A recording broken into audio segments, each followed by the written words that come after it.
Hello tout le monde, j'espère que vous allez tous très bien. Bienvenue dans ma nouvelle vidéo où on commence ensemble la série PropFirm, comme promis, où on va ensemble suivre mon aventure sur TopStep, sur les PropFirm futurs notamment. Et justement, comme tu le vois à l'écran, j'ai une très bonne nouvelle à t'annoncer, mais tu vas voir, c'est un peu nuancé, tu comprendras juste après. Mais j'ai validé mon challenge TopStep. Aujourd'hui, à l'instant même, j'ai pris un trade sur le Nasdaq, comme toujours, je trade que le Nasdaq, qui a touché le TP. Avec 1500 de risque, je risque 1500 en challenge pour le valider rapidement. Je peux me le permettre parce que ma stratégie elle a un haut win rate. Je réduis aussi mes pertes moyennes avec ma stratégie de sortie, mais je t'en parlerai dans des prochaines vidéos, c'est prévu. Donc là, comme tu vois, effectivement, théoriquement, j'ai validé mon examen. Sauf que, comme tu le sais, je t'avais fait une vidéo d'ailleurs sur TopStep, tu as une règle de 50% à respecter. C'est-à-dire que sur un compte 50 000 $, tu as 3 000 $ à faire, donc 6% pour valider ton compte et être financé. Sauf que tu n'as pas le droit de gagner plus de 50% en une même journée de cet objectif. Donc c'est-à-dire que tu ne peux pas gagner plus de 1500 $ en une journée. Et donc moi c'était mon cas. C'était mon cas parce que sur le dernier trade, j'ai gagné exactement, est-ce que je peux le voir ici, 1521 $. Et d'ailleurs, tu verras, je te mettrai les extraits live trading parce que ce trade là, je l'ai pris en live trading et je mettrai une vidéo short aussi d'ailleurs.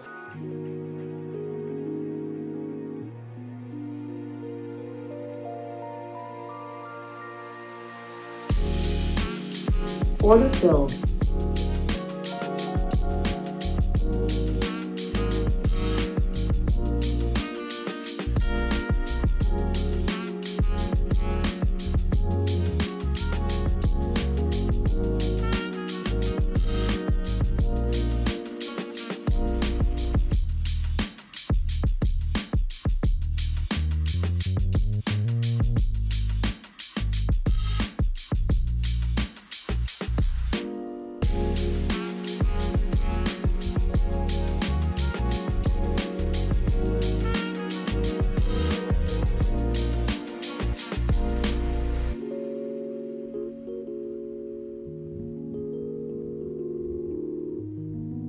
Order filled. Le trade s'est clôturé et il manquait genre 3 €. 3 € pour le valider, tu vois. Et du coup, qu'est-ce que j'ai fait moi? D'ailleurs, c'est quelque chose à pas faire. Quand tu loupes de quelques euros près l'objectif pour être financé, que ce soit un compte FTMO, un compte TopStep, ne fais surtout pas ce que j'ai fait, c'est-à-dire prendre des trades pour essayer de gratter comme ça quelques euros. Et du coup, j'ai pris des trades, j'en ai pris un 1,50 € de gain, un aussi à 9 $ de gain. Sauf qu'en fait, ça servait à rien. Ça servait à rien parce que, encore une fois, il y a cette règle un peu pénible.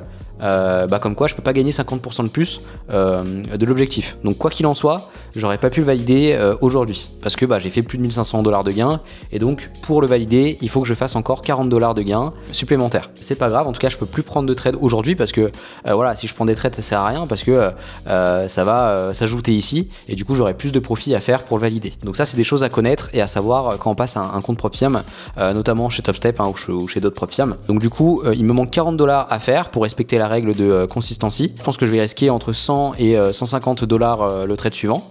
Je ferai d'ailleurs un live trading comme à chaque fois que je peux le faire. Du coup si je risque 150 $ sur le trade et que le trade il fait 0,3 R, j'aurai mes 50 $ de gain à peu près, mes 40 $ et le compte sera validé, voilà, simplement. Donc il n'y a pas de drame, le compte il va être validé, il n'y a pas de raison, puis on va continuer comme ça. Et après, même si dans le pire des cas, le prochain trade que je prends, je le perds, c'est pas grave, je continue à risquer entre 100 et 150 $ par trade, et puis je finirai bien par le valider parce que ma stratégie est rentable. Et là, si tu veux, le danger dans ces moments-là, c'est, imaginons le prochain trade, je risque beaucoup pour essayer de le valider, rapidement. Mais en fait, non, si tu veux, quand vraiment il te reste très peu à aller chercher, il faut prendre des petits trades, donc risquer 100 $ par trade, par exemple, si tu trades un compte 50 000, surtout si tu restes comme moi 40 $ à aller chercher, ça sert à rien de risquer 1000 $ sur le trade.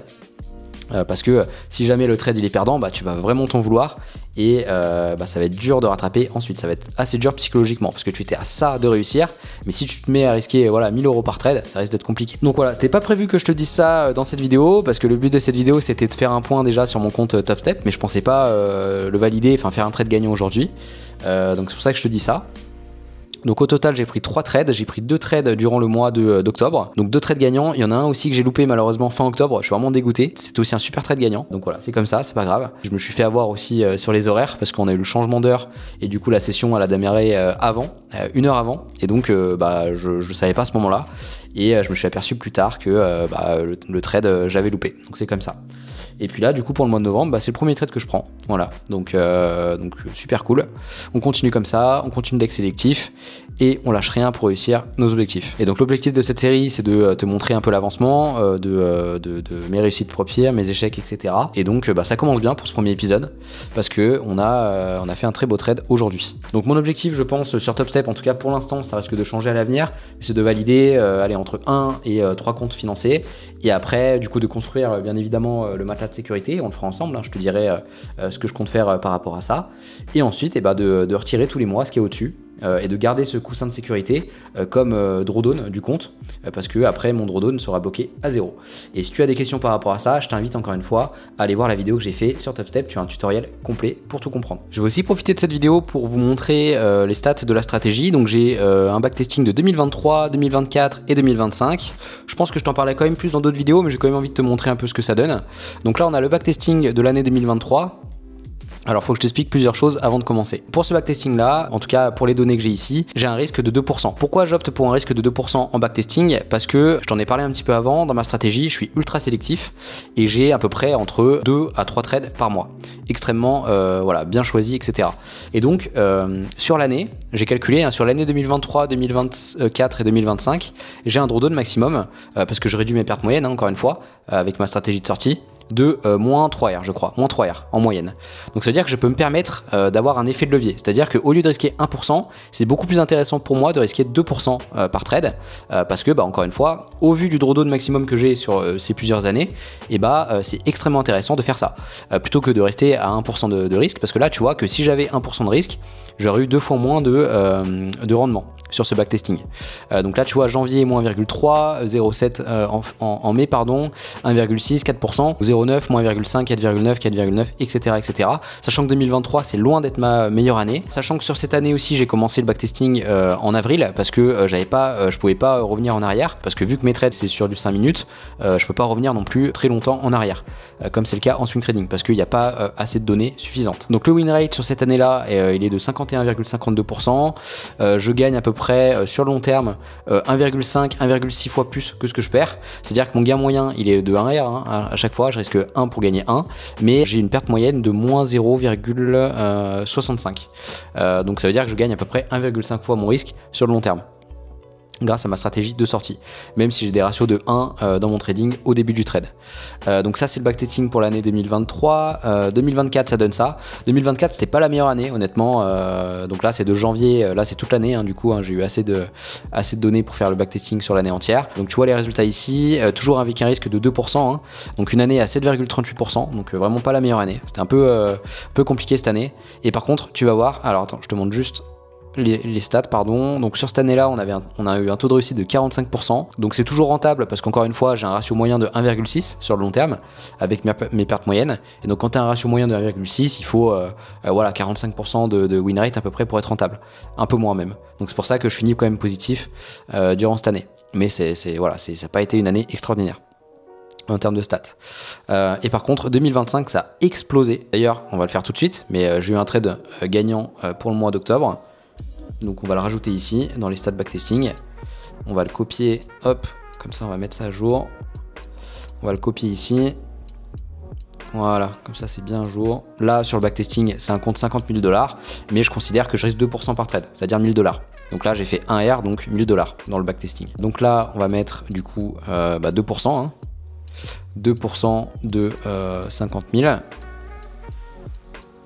On va y arriver, et donc ça fait 1000 $ pour l'instant. 1000 $. Donc au niveau de la courbe de l'année 2025 en termes de backtesting, ça donne ça. Donc extrêmement bonne performance. Tu vois que mois de janvier 1,3, 2,9, voilà 7,3, donc avec 2% de risque. 4,7 etc. J'ai que des trimestres positifs, j'ai presque 70% de win rate. Enfin, franchement cette année elle est abusée, j'ai que des gains. Là franchement j'ai enchaîné 1, 2, 3, 4, 5, 6, 7, 8, 9, 10 gains là dans ma stratégie qui ont été gagnants. Franchement, incroyable cette année. Incroyable. Alors après par contre effectivement l'année prochaine, vu que là ça a été une année abusée de chez abusé, j'aurai peut-être une correction, c'est-à-dire que ma stratégie elle fonctionnera peut-être un petit peu moins bien, faut le prévoir, on verra, mais en tout cas là pour l'instant je me régale, entre guillemets, ma stratégie elle fonctionne super bien.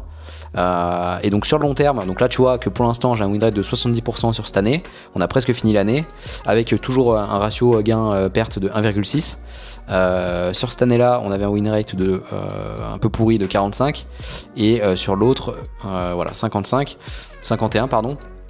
Donc j'ai calculé, si on fait la moyenne de toutes ces années, donc 2025, 2024, 2023, on arrive à peu près à un win rate de 56%.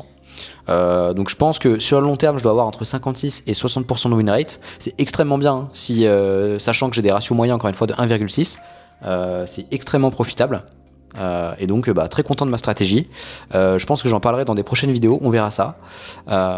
Mais voilà pour les stats de ma stratégie, globalement ce que ça donne. Donc voilà, c'est la fin de la vidéo. Donc j'ai fait un petit peu le point sur ce qui s'est passé. Donc 2 trades gagnants en octobre et un trade gagnant en novembre. Dommage encore une fois parce que j'aurais pu prendre aussi un autre trade en octobre, fin octobre, que j'ai loupé malheureusement. Ça peut arriver à cause du changement d'horaire. Je me suis fait avoir sur ça. J'ai d'ailleurs mis, j'ai toujours ça sur mon Notion. Mes erreurs, hein. Je note toujours mes erreurs de trading. Alors c'est pas ça, on va se mettre là.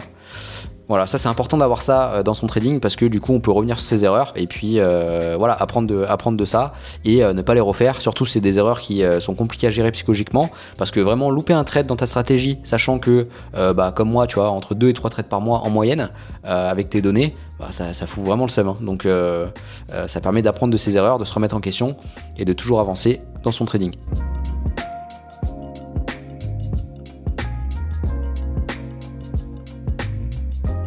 Alors on se retrouve quelques jours plus tard par rapport au moment où j'ai tourné la vidéo, et en fait j'ai bien validé mon compte. La dernière fois je te disais qu'il me manquait quelques dollars pour la règle de consistance, donc des 50%, que j'avais fait un peu plus de 1500 dollars sur la journée, mais finalement le soir même j'ai reçu un mail. J'ai reçu un mail comme quoi j'avais bien validé mon examen, donc c'est tout bon. Voilà. Après tous ces bouleversements qui s'est passé, je t'annonce que je suis officiellement financé chez TopStep à hauteur de 50 000 dollars. J'ai d'ailleurs reçu mon petit certificat juste ici qui fait bien plaisir, très sympa, très content. Et du coup ce que j'ai fait c'est que j'ai payé les frais d'activation pour mon compte express, hein, parce que quand tu réussis un examen chez TopStep, tu passes en compte express, donc là où tu peux réellement gagner de l'argent avec ton trading. Et donc voilà, mon compte express il est ici. J'ai toujours pas pris de trade, je l'ai activé dimanche soir, mais voilà, toujours pas d'opportunité. On verra si j'en ai une à partir de 16h30 hein, par rapport à mes horaires de trading. Et sur ce compte, je risque 200 dollars par trade. Comme ça me laisse de la marge pour pas le cramer hein, et pour le garder sur le long terme. Parce que j'ai 2000 dollars de drawdown maximum sur mon compte TopStep. Donc 200 dollars, ça me paraît très bien. Sachant que par rapport au stade de ma stratégie, hein, je te l'ai dit juste avant, mais mon drawdown maximum en R hein, sur 3 ans à peu près, ça a été de 3 R. Donc je suis vraiment large. Je pourrais même risquer un peu plus. Parce que effectivement, ce qui est bien, c'est d'être très agressif quand on passe un examen, que ce soit chez TopStep ou chez un autre. Hein. Mais après, d'être très conservateur avec un compte financier, parce que c'est là qu'on va réellement gagner de l'argent. On n'a plus aussi d'abonnement à payer, hein. Et puis on a payé les frais d'activation qui sont assez importants, sont 149 dollars. Hein. Donc effectivement, on n'a pas envie de cramer un compte derrière inutilement. Et donc il faut prendre son temps, y aller petit à petit et lever un maximum de comptes, construire un matelas de sécurité. Hein. Donc là, l'objectif c'est de construire le matelas de sécurité de 2000 dollars, hein, qui correspond au drawdown maximum sur le compte TopStep. Voilà pour le plan de la gestion du compte. Après, je t'en parlerai un peu plus dans les prochains épisodes, hein, parce qu'il y aura beaucoup d'épisodes pour la série Propium Future. Donc là, je me pose une question, c'est est-ce que je passe plusieurs comptes chez TopStep, plusieurs comptes 50 000, parce que je crois qu'au maximum je peux lever 5 comptes 50 000, ou alors est-ce que je passe des examens chez d'autres Propium aussi pour diversifier. Et justement je me pose cette question parce que chez TopStep, après 5 paiements, après 5 payouts, tu passes directement en compte live. Et en compte live, t'as beau avoir 5 comptes 50 000, à la fin il t'en restera plus qu'un, parce que tous les express que tu as, ils vont tous te supprimer. Par contre, tous les profits que tu auras sur l'ensemble de tes comptes express, ils vont le mettre sur la balance du compte. Et donc du coup, tu vas pas commencer à zéro, comme c'est le cas pour moi avec mon compte express. Tu vois que là, je commence à zéro et je dois construire mon matelas de sécurité. Donc je me pose une question. Après, c'est vrai que ça peut être intéressant, parce que si jamais je réussis 3 comptes par exemple 50 000, et que après j'ai 3 matelas de sécurité du coup que je construis de 2000 $, et bah ça veut dire que si jamais demain j'ai 5 payouts et que je passe en compte live, bah certes je perdrai mes 2 comptes express que j'aurais passé, mais derrière effectivement les 2000 $ qu'il y aura sur ce compte ou plus, et bah je l'aurai sur un seul compte express de 50 000 $. Et donc au lieu d'avoir un matelas de 2000 $, et bah j'aurai 2000 x 3, hein, parce que si je valide 3 comptes et que je fais les matelas dessus, et bah j'aurai 2000 sur chaque compte, et donc j'aurai un matelas si jamais il me coupe mes comptes express de 6000 $ sur un compte live. Donc je me dis ça peut être pas mal. Donc voilà, je suis en train de réfléchir par rapport à ça, mais je pense que après réflexion, ça me semble pas mal finalement de passer plusieurs comptes top step, passer entre 3 et 4 comptes top step, construire un matelas de sécurité sur chacun des comptes, et puis aller viser des payouts, et puis après le 5e payout, et ben c'est pas grave, même si après il me supprime mes comptes express et que j'en garde plus qu'un, et ben si j'ai 2000 $ sur 4 comptes express, bah, ça fait 8000 $ de matelas, et ben ils me les mettent directement sur mon compte live, et donc finalement j'ai plus 2000 $ de matelas, j'ai 8000 $ de matelas, donc je peux risquer plus, ou alors risquer la même chose, mais j'ai un matelas de sécurité qui est beaucoup plus important, et donc c'est beaucoup plus agréable pour trader. Donc voilà, je suis en train de me poser ces questions, je pense que je vais faire ça, je vais passer je pense entre 3 et j'aimerais bien avoir voilà 3 à 4 comptes top step. Et puis il y a une prop firm qui m'intéresse bien, c'est la prop firm Fidias. Je sais pas si vous connaissez, mais il y a des règles très intéressantes sur cette prop firm.